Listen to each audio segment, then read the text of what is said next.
Hey, it's Crissy Key Rollins here, bringing you this week's energy update. And I'm sorry I can't help but notice, but my hair is still looking fabulous from where I brushed it yesterday. I haven't washed it. I haven't done anything different. Just brushed it with that brush. If you missed it, check out that other video. It's on my personal Facebook wall. Anyway, are they walls? Yeah, they're walls. Okay, I had a little MySpace flashback. That was odd. Yes. Anyway, I'm here to bring you this week's energy update. It has been a really intense time, so I thought it would be good if we chatted for a bit. I didn't hop in here last week and share anything, so I thought it was high time to have a little talk about what is happening energetically right now. And what's happened since the last time that we met, because we shifted. Let's see, we had a full moon that happened back mid-month. We had a new moon that just happened a couple nights ago. We had a lunar eclipse that went on. And then we also shifted zodiac seasons, astrology seasons. We have moved from the structured, goal-oriented, do whatever it takes, persistent energy of Capricorn, and we have moved into the energy of Aquarius. I'm going to flip my blinds real quick so I'm not quite so invisible to you.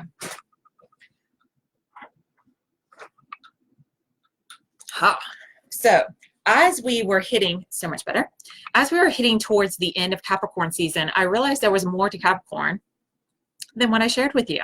And that's kind of the Capricorn way. There's a lot to Capricorn. We're very reserved. We keep a lot under the surface, and we only bring out that which we're super comfortable and confident with.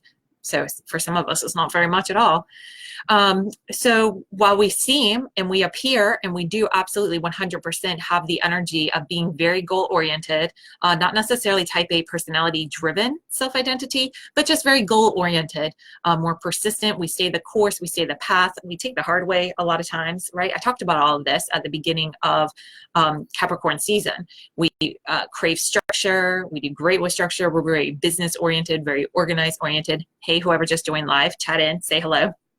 So the flip side to Capricorn, yes, we have all those traits, but the other side into it is that once we put all of our goals into action, once we start taking that persistent action and moving forward, we run into all of our insecurities and all of our obvious not enoughness. And there's a lot of innate self-doubt that also comes in the Capricorn package. So what we all experienced is the start of a new year. It's January 1st, 2020, new year, new decade, new month. And this time it's going to be different. And this time it's going to be better. And this time we're not going to do what we did in the last decade that held us back. We're going to rock out 2020. So we start out strong. We're refreshed from the holidays, and we pretty quickly, after about 11 days, 12, 13 days, we start to realize that life is still going to have the same distractions or throw in new ones. As soon as we start to get on course, something's going to throw us off. We begin to doubt ourselves. We begin to see our obvious not enoughness. We begin to become fearful to move forward because we're worried we're going to do something wrong. And the last thing that we want to do at the start of the year is put ourselves into a position that we're repeating the same struggles, the same pain, the same heartache as we have in the past. So what starts to happen as we inch towards the end of Capricorn season, which is late teens of January into the start of the 20s, so around January 15th, 16th, 17th, 18th, 19th, 20th, that's when you're going to start to feel and have felt that polarizing opposite side of Capricorn, where the doubts start to come in, the worries start to come in, you start to get a little bit uncertain. And because life isn't physically shifting as quickly as you would like for it to, you begin to doubt, you begin to backtrack, you begin to get fearful, and you can get really down into a dark place in your thoughts. And then here comes Aquarius season, which is what we have shifted into. Now we move from an earth sign into an air sign. So we naturally start to lighten up. We naturally start to drift a little bit more and also start to feel a little bit more like uncertain. Like if you think about it, if you're an airy element and we're here having this earthly experience, then the way that you connect and ground yourself back is through your relationships, in your self-identity. And when you start the year off strong, thinking, yes, I identify as a strong, goal-oriented, structured person who's going to get it right this time, and you start to fall back into your same patterns as the days go by, you start to doubt yourself. And then you start to have to kind of remove yourself a bit from this earthly experience, lighten yourself up, take a more subjective, outward look in. And what you're going to find is you don't fit in. No matter how much you try to learn in your Capricornian ways of that December to January energy, no matter how hard you try to get it perfect, no matter how much you study, no matter how much you pour into whatever endeavor you have in front of you, you can never learn enough to fit in. So Aquarius season comes along to say, you are unique. You were not made to fit in. When you take a step back, you can see one of these things is not like the other. Never gonna be, wasn't designed to be, didn't come here to be. But all of society, all of our stories, all of our experience up to this point has said, if you change a little way, you can finally fit in and everything will flow really nicely.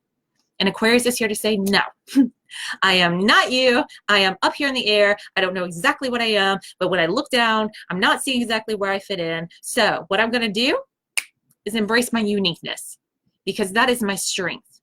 That is what I came here for.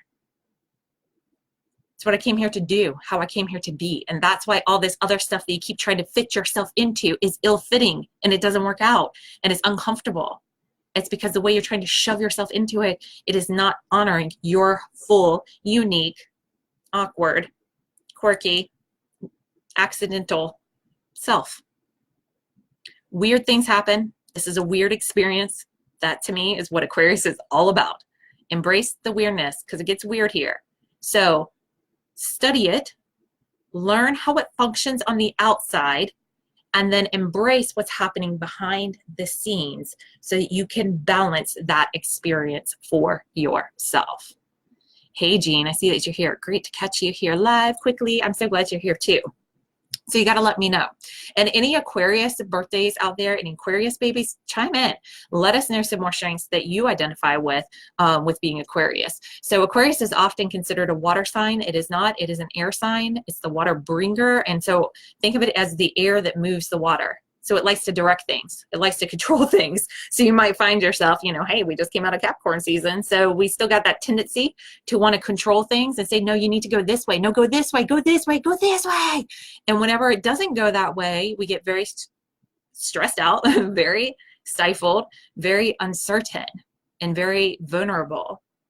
But life didn't come here to have us direct everything. Life came here to direct everything through us.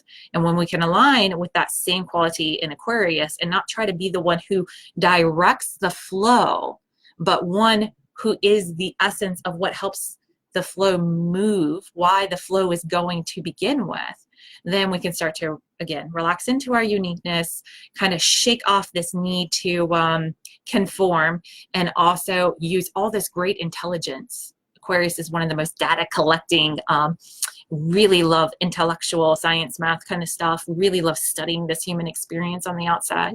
When we can harness that in and balance it with the beautiful energetic beings that we are on the inside being lived through, you can find more balance, more flow. So for this next season, because it's not like a full month, it's from now until like mid-March, whenever we move into Pisces season, which I'm pretty excited about. We have such a fun year ahead of us, y'all. Such a fun year ahead of us. As you experience the next few weeks, consider that. Look to see where you're drawn to figure out things and how they work. Look to see for your uniqueness and those little oddities that happen in your life that make you think like you're a victim of your circumstance, or why does this always happen to me? It's not just you, babe. Weird stuff happens to all of us. We just don't always talk about it. We don't tweet it. We don't post it on Instagram. We don't show it off to our friends. We keep it inside because we're going through this period of healing blame and shame, and we don't want to be blamed. We certainly can look around and add some blame, and we don't want to feel that shame. So we don't present all that. But just know the weird, wacky stuff, it happens to all of us. The weird, wacky, attitude, personality, that's all of us. It's your uniqueness that is your power and is your strength. And I invite you to consider that as we move through the next few weeks together. And I'm going to pull a card. I've got my mermaids here on deck. See that pun? I couldn't resist it. Got my mermaids here on deck to see what they have to say to help to anchor in this conversation. Oh, and the card that came through is card number 37 for you number buffs out there. Visions. Visions. And the message on the card is psychic images, clairvoyance, seeing, out of body travel. Now, that's exactly what I am speaking about when I say it is time for us to kind of be like air, lift ourselves up over our lives, expand our perspective. That's level 1 of holistic restoration, is expand. That's what I've been talking about in depth in the Holistic Healing Circle. Amazing experience, by the way. But when you expand that perspective, you allow yourself to rise up and take that bird's eye, let's say God's eye view of your life experience. You will start to see a bigger picture unfold. And we have to move past our vision that we see before us and into our mind's vision, our heart's vision, our soul's vision of what is really, really unfolding around us. And if you're somebody who's like, you know, I want to learn how to be still and allow life to unfold and get out of this mindset of hustle and got to make it happen and not enough time and all this running around and I hope this works. If you're so tired of that energy and you can already feel that building up for 2020 and you're ready to step out of it, let it go, learn how to process it and move beyond it, I invite you over to the Holistic Healing Circle. It's an amazing experience. You can plug into monthly master classes that will blow your mind and allow you to take what you already know and integrate it on a deeper level. I'm telling you, they're amazing. And if you want the full immersive experience, you can have weekly check-ins, correspondence, support, all throughout the entire year that helps you, just like this, break down what's behind the scenes. How do you take and accept the invitation that life is offering you so that you can transform the experience that you have? And the more that you embrace this, the more consistently you allow yourself to relax into this practice, the more life is able to catch up and give you the physical evidence that you've been running around, working so hard, trying to figure out how to get to. This is a time for giving that up, to embrace the fact that there is no getting wrong. I said earlier on the energy reset and activation session in the Healing Circle that there is no more wrong.